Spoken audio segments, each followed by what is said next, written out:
Hey everyone, I'm back with another update. In this episode, I'll cover immigration related news, tariff talk, and Jasmine Crockett's Senate bid. Of course, I'll end with the noteworthy tidbits. The Somali fraud scandal is now being described as the biggest scandal in Minnesota history, and ICE continues to round up illegal immigrants in the Somali community. The Department of Homeland Security has started transporting the detained illegals out of Minnesota by plane. Since October, 82 truck drivers have been detained in Alabama on ICE holds, with 12 of those detained not having a license of any kind, and it's been exposed that since President Trump took office, Illinois Governor J.B. Pritzker has released 1,700 illegal aliens with active ICE detainers back out onto the streets. Those released include murderers, rapists, and pedophiles. Congressman Byron Donalds, who is running for governor of Florida, called for the abolition of H-1B visas and birthright citizenship, opposing all pathways to citizenship for existing illegals. He explained, "We must end chain migration and go back to a system that prioritizes assimilation, the national interest, and protects American heritage." The Department of Justice confirmed it's going on a hiring spree for deportation judges to aid in canceling out leftist immigration judges who have been holding up deportations for years, and political analyst Will Cain revealed that of the households headed by an illegal immigrant, 59% are on welfare, relying on the taxpayer. On to tariff talk. Mexico still owes the United States over 800,000 acre-feet of water for failing to comply with the 1944 Water Treaty, which President Trump pointed out is hurting Texas crops and livestock. Trump announced that he authorized documentation to impose a 5% tariff on Mexico if they don't release 200,000 acre-feet of water before December 31st, stating that the longer Mexico takes to release the water, the more our farmers hurt. Farmers across the United States will be receiving tariff revenue to help lower food prices, with $12 billion going to the cause. Trump also plans to cut environmental regulations on farm machinery companies like John Deere to make equipment more affordable. Treasury Secretary Scott Bessent said of this subject, "These direct payments will give producers the breathing room they need to market this year's harvest and plan for next season. Thanks to the administration's pro-growth policies, input costs like fuel and fertilizer are easing." Let's switch to Jasmine Crockett's Senate bid. After being ousted from her district via the new Texas congressional map for 2026, Representative Jasmine Crockett announced her run for the U.S. Senate out of Texas. One of the first things she proposed is abolishing taxes for Black people, and she told Texas Republican voters to screw off, claiming she doesn't need their votes to win the election. Considering Trump won Texas by 14 points, I'd say she certainly does need the Republican vote.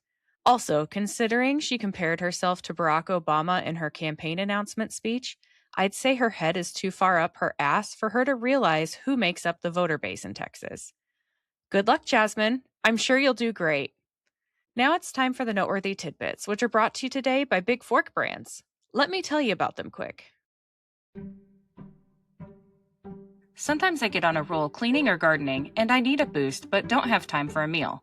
Big Fork Brand's pork jerky is the perfect choice to keep my momentum, offering high-protein snacks for on-the-go energy boosts.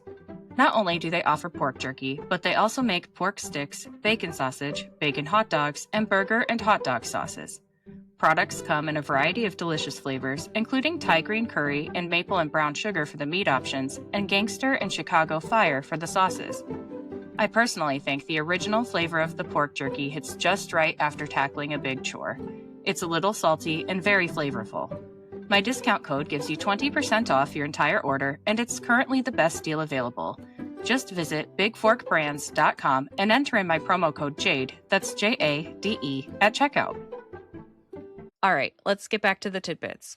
Transportation Secretary Sean Duffy is considering installing fitness equipment like pull-up bars and other health-related additions in airports nationwide to make the travel process healthier and more enjoyable.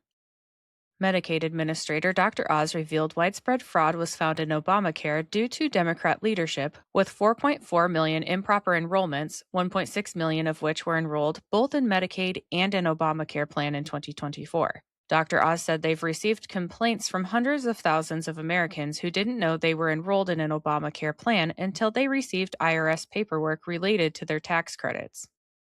First Lady Melania took part in a Toys for Tots drive at Marine Corps Base Quantico in Virginia.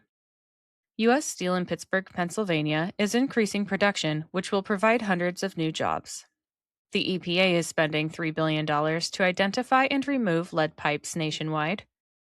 President Trump's approval rating is up 5 points since November, according to Harvard-Harris. The White House debunked reports that President Trump is preparing to fire DHS Secretary Kristi Noem.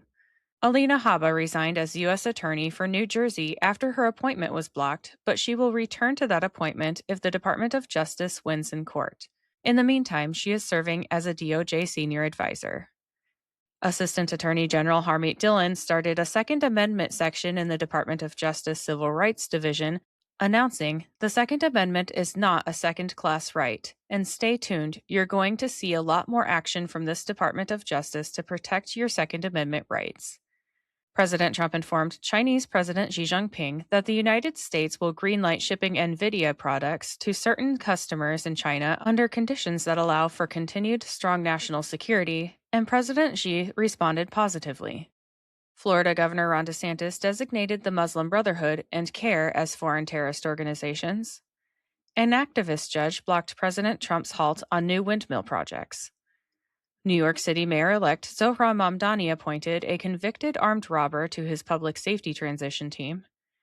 The Indiana Senate Elections Committee passed the new 2026 congressional map that would flip 2 seats from blue to red, and the Indiana Senate will vote on passing the map this week. The U.S. Senate advanced judicial nominee Robert Chamberlain to serve as a district judge for the Northern District of Mississippi. Chamberlain is currently a Mississippi Supreme Court justice.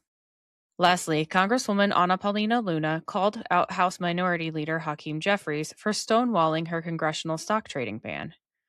That's all I have for today. I'll be back with another update soon.